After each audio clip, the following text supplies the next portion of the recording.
escolheu. Andemos para o encontrar.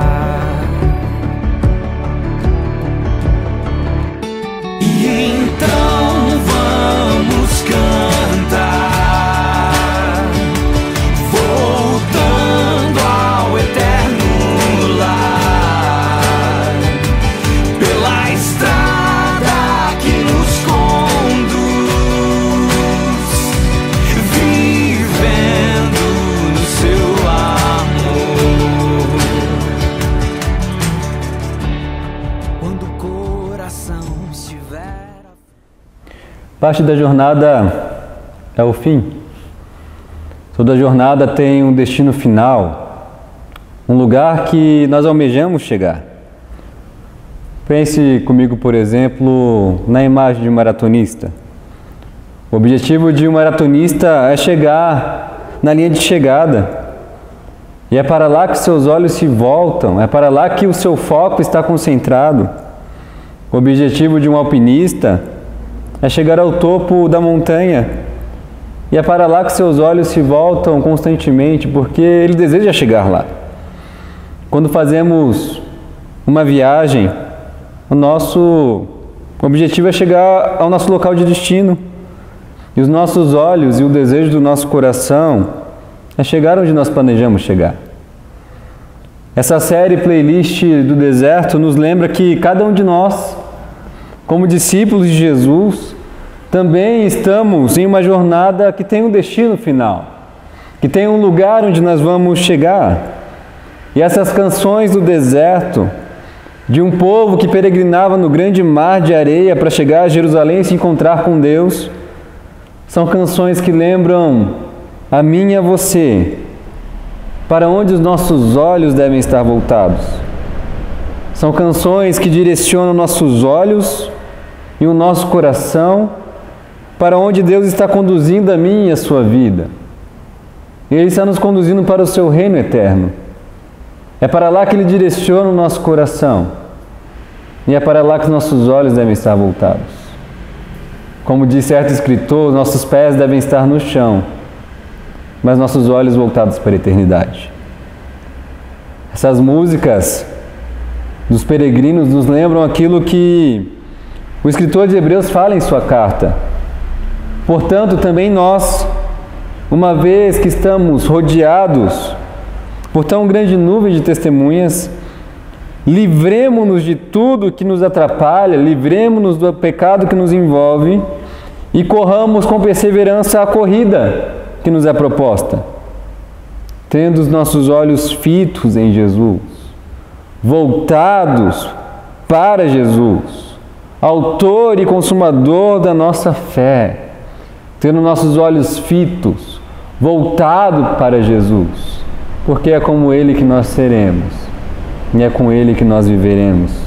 Os nossos olhos devem estar voltados para Ele.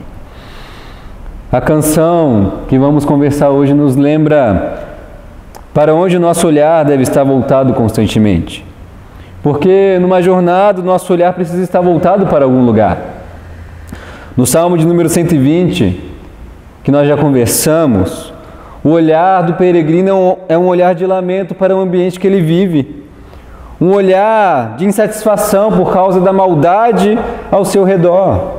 E é esse sentimento de insatisfação que conduz o peregrino a uma jornada para uma cidade melhor, para um ambiente melhor. No Salmo de número 121, o viajante ele volta os seus olhos para os montes, onde ele enxerga e encontra o socorro que vem de Deus. No Salmo de número 122, o olhar do peregrino se volta para a casa do Senhor, onde ele encontra alegria, onde ele encontra satisfação.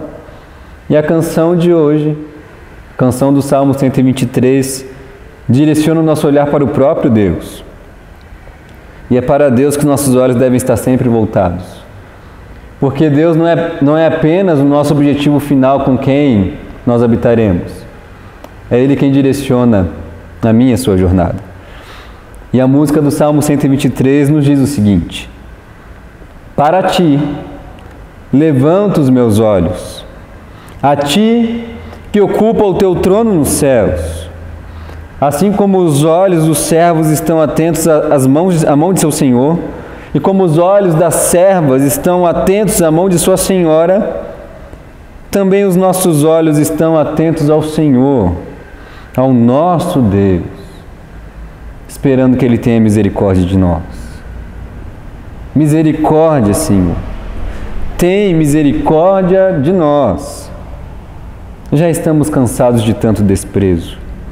Estamos cansados de tanta zombaria, da zombaria dos orgulhosos e do desprezo dos arrogantes. As canções do deserto são canções que nos lembram para onde nossos olhos devem estar voltados. E a melodia do Salmo 123 nos lembra que devemos ter um olhar voltado para aquele que ocupa o trono dos céus. Nós temos que ter um olhar voltado para aquele que ocupa o trono dos céus. E o Salmo começa dizendo: para ti levanto os meus olhos, a ti que ocupa o teu trono nos céus. E aqui eu e você temos uma sinalização fundamental para a jornada que eu e você estamos trilhando.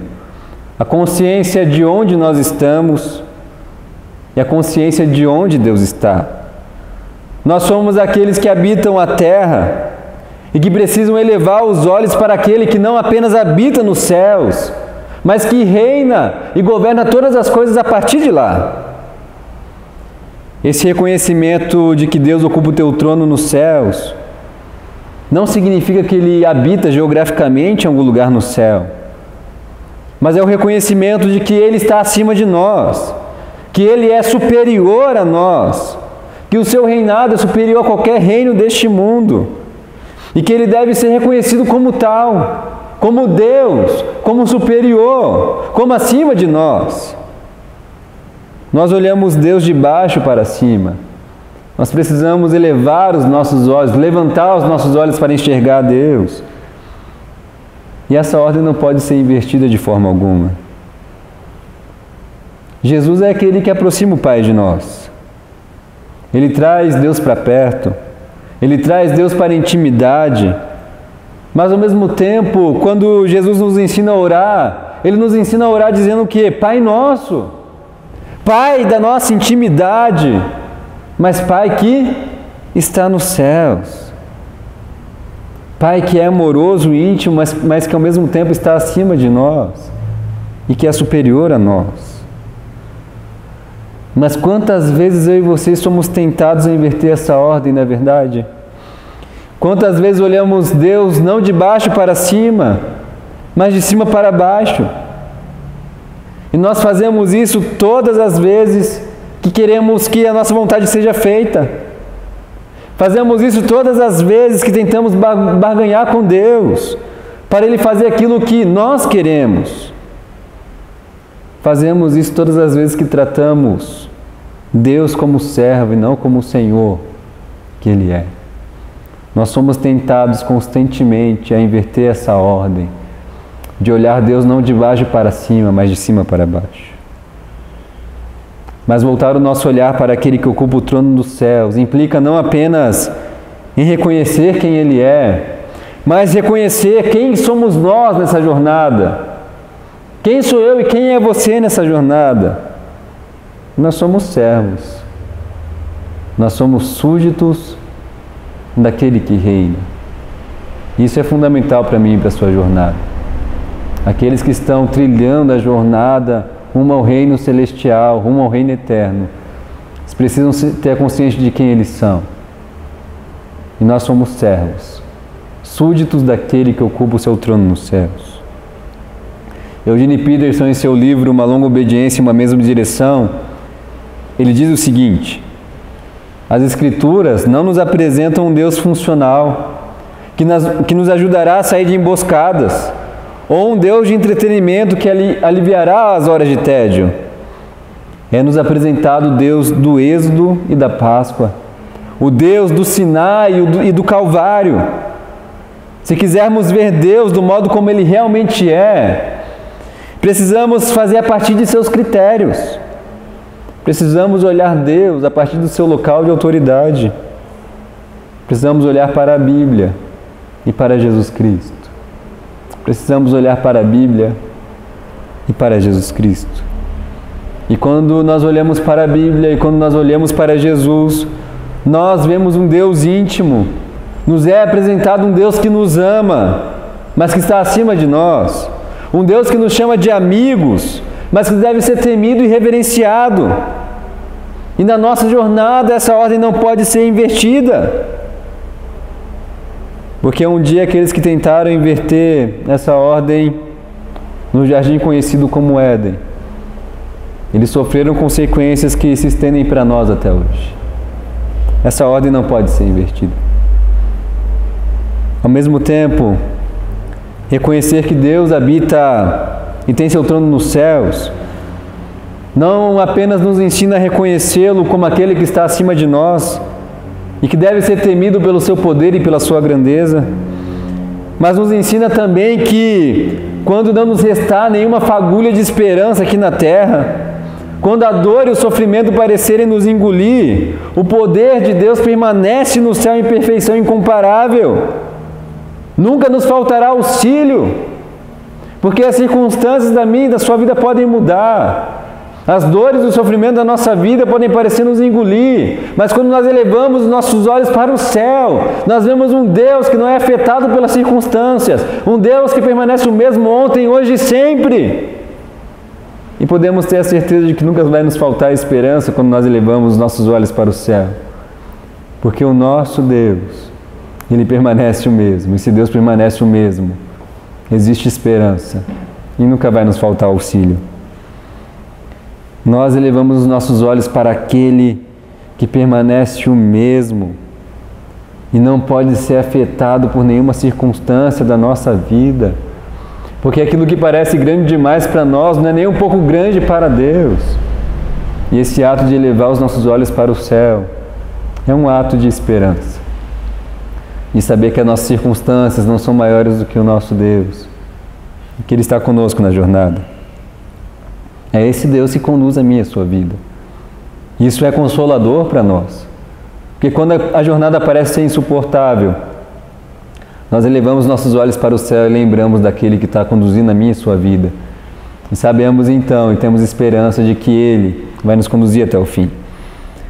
Como diz o escritor chamado J.R.R. Tolkien, Ele continua sendo a nossa luz quando todas as outras luzes se apagam, quando todas as chamas de esperança se apagam no mundo, a chama de esperança eterna de Deus, ela permanece a mesma nos céus.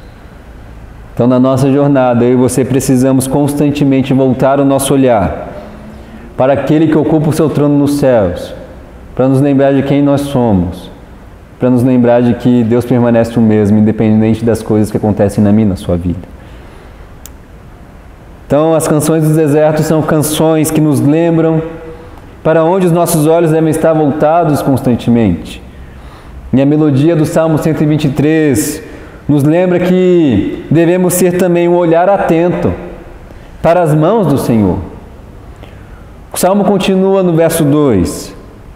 Assim como os olhos dos servos estão atentos à mão de seu Senhor, e como os olhos das servas estão atentos à mão de sua Senhora, também os nossos olhos devem estar atentos ao Senhor, o nosso Deus, esperando que Ele tenha misericórdia de nós. E aqui nós temos a imagem comparativa da atitude de um servo para com seu Senhor, o que nos lembra mais uma vez de quem nós somos e de quem Deus é. E este salmo nos lembra que nós devemos ter um olhar atento para as mãos do nosso Senhor. E nessa cultura de servidão, os servos observavam a mão do seu Senhor, porque quando o Senhor acenava com a mão, eles deveriam se aproximar imediatamente para receber ordens, instruções e direcionamentos para executar o seu trabalho. Quando o Senhor acenava, eles deviam estar prontos para se aproximarem do seu Senhor, a fim de receber instruções para o seu trabalho. Além disso, a mão do Senhor também era fonte de provisão e de sustento. E por isso eles deviam estar atentos constantemente à mão do seu Senhor. porque ela era fonte de provisão, de sustento para a vida deles.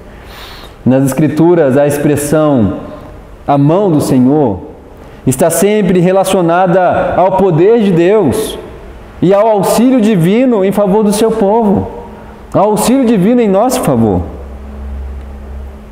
Sendo assim, ao longo da nossa jornada, nós temos que assumir a postura de servos, que olham constantemente para a mão do nosso Deus, porque é dele que vem a orientação, é dele que vem as instruções para concluirmos a nossa jornada. Ele quem aponta o caminho que eu e você devemos seguir, para que nós não nos percamos. E sem essa direção de Deus, sem a submissão à sua vontade como servos, nós não vamos chegar lá. Nós precisamos do direcionamento de Deus. Nós precisamos nos aproximar dele, ter intimidade com ele, e estarmos prontos a seguirmos as suas orientações. Caso contrário, eu e você não chegaremos ao nosso destino final. Essa jornada que eu e você estamos trilhando, ela depende de Deus, depende do cuidado de Deus, depende da provisão de Deus e depende da orientação de Deus.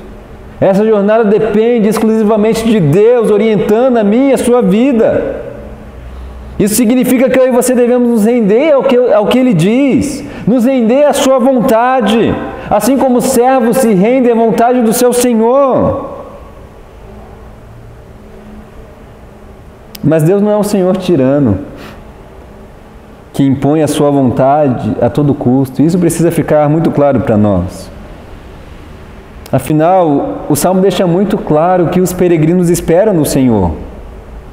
E o que eles esperam do Senhor? Misericórdia. Não se pode esperar misericórdia de um Senhor tirano. Só se pode esperar misericórdia de um Senhor que é misericordioso. E o nosso Deus é misericordioso. Deus não nos trata como nós merecemos. Deus não nos trata conforme nós merecemos. E eu não sei o que você espera de Deus. Eu acredito que as pessoas têm várias expectativas em relação a Deus. As pessoas esperam que Deus faça muitas coisas por elas. Mas o que eu e você podemos esperar certamente de Deus é que Ele tenha misericórdia de nós. Essa deveria ser nossa expectativa em relação a Deus. É isso que deveríamos esperar de Deus, que Ele tenha misericórdia de nós. Porque a verdade é que eu e você, nós merecíamos condenação, porque nos rebelamos contra Deus, nos rebelamos contra a sua vontade, nós pecamos, e tudo que nós fazemos é manchado pelo mal. Onde nós passamos, nós deixamos a marca da destruição e da morte. Merecíamos a condenação. Mas o livro de Lamentações, no capítulo 3, nos lembra porque eu e você não fomos condenados. As misericórdias do Senhor são a causa de não sermos consumidos. Porque as suas misericórdias, elas não têm fim, elas se renovam a cada manhã. Por causa disso, é por causa da misericórdia de Deus, que eu e você não somos consumidos. E essa palavra misericórdia significa que o nosso olhar para o céu, para o trono onde Deus habita e reina, essa palavra misericórdia não espera que Deus fique nos céus, mas espera que Ele desça, que entre em nossa condição, para realizar a sua redenção, para modelar a sua salvação em nós. E Ele faz isso em Jesus. Ele não apenas não nos trata como merecemos, mas Ele é gracioso, nos dando o que não merecíamos. Ele nos inclui em sua redenção. Ele faz de injustos justos, faz de inimigos amigos, faz de bastardos filhos, faz aqueles que mereciam condenação herdeiros da vida eterna, do reino celestial. Tudo isso por intermédio do seu Filho amado Jesus, que sai do céu e invade a terra e demonstra a misericórdia de Deus numa cruz, Porque a punição que nós merecíamos é transferida para Jesus. E os benefícios que nós não merecíamos são transferidos para nós. Esse é o Deus que nós servimos. Esse é o Deus que nos direciona. Esse é o Deus que somos convidados a nos submeter como servos.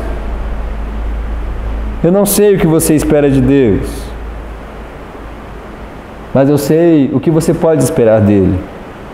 E você pode esperar misericórdia na sua jornada. E tudo que você receber além disso, você deve considerar como um presente muito imerecido, como uma graça muito maravilhosa, e receber com uma gratidão temerosa. Se compreendemos a misericórdia de Deus, Eugene Peterson nos convida a orar a seguinte oração. Em obediência, nós oramos misericórdia, ao invés de dar-nos o que queremos. Oramos misericórdia, ao invés de nos recompense por nossa bondade para que nossos vizinhos reconheçam a nossa superioridade. Nós oramos misericórdia, ao invés de castigue-nos por nossa maldade para que nos sintamos melhor. Nós oramos misericórdia, ao invés de seja bom para nós, porque temos sido boas pessoas. Nós oramos misericórdia. É o que nós podemos esperar de Deus. Na nossa jornada, então, nós precisamos voltar o nosso olhar constantemente para as mãos do nosso Senhor, de quem recebemos orientações amorosas que devem ser obedecidas amorosamente. E precisamos voltar nosso olhar constantemente para as mãos do nosso Senhor, que é das mãos de Deus que nós recebemos misericórdia, das mãos de Deus que Ele nos entrega seu Filho amado Jesus Cristo. Bom, para concluir com você, eu quero abordar muito brevemente os 2 versículos restantes. Versículo 3 e 4. Misericórdia, Senhor. Tem misericórdia de nós. Já estamos cansados de tanto desprezo. Estamos cansados de tanta zombaria dos orgulhosos e do desprezo dos arrogantes. Bom, existem pessoas que não servem a Deus, mas servem a outros senhores, servem a outros deuses, são escravos do desejo do seu coração. Mas de outros senhores nós não podemos esperar misericórdia, mas sim desprezo, fardos pesados e zombaria, assim como nos aponta os versos 3 e 4. É isso que nós podemos esperar quando buscamos outras coisas fora de Deus, porque só podemos esperar a misericórdia de um único Deus, o Deus que tem o seu trono nos céus. Tantas pessoas acham estranho e deixam de se submeter a Deus porque acham que assim se tornam escravos, tendo que se submeter a um Deus. Mas mal sabem elas que, por causa de um discurso de liberdade, elas acabam se tornando escravas também dos seus próprios desejos, escravos dos falsos deuses que elas perseguem. E aqui eu concluo com uma frase do Eugene Peterson em que ele diz o seguinte: o cristão é uma pessoa que reconhece que o nosso verdadeiro problema não está em alcançar a liberdade, mas em aprender a viver sob o mestre melhor. O cristão reconhece que todo relacionamento que exclui Deus torna-se opressivo. Um servo cristão, no final das contas, é a pessoa mais livre dessa terra. Que eu e você, a elevarmos nossos olhos para o trono que está nos céus, e a olhar para as mãos do nosso Senhor, que venhamos desfrutar de misericórdia e da liberdade que está unicamente em servir ao nosso Deus. Quero orar com você. Pai, oramos nessa manhã fazendo a oração do Salmo 123. Tem misericórdia de nós, Senhor. Tem misericórdia de nós. Às vezes a jornada é tão exaustiva, Senhor. Nos deparamos com sofrimento, com dor, com desânimo. Mas quando nós olhamos para o Senhor e levamos nossos olhos para o Senhor, nós encontramos um Deus que tem misericórdia de nós. Um Deus que alivia os nossos fardos. Um Deus que carrega os nossos fardos enquanto nós estamos trilhando essa jornada. Por isso tem misericórdia de nós, Senhor. Venha restaurar o nosso coração esta manhã. Restaurar a alegria de sermos servos do Senhor. Em nome de Jesus. Amém.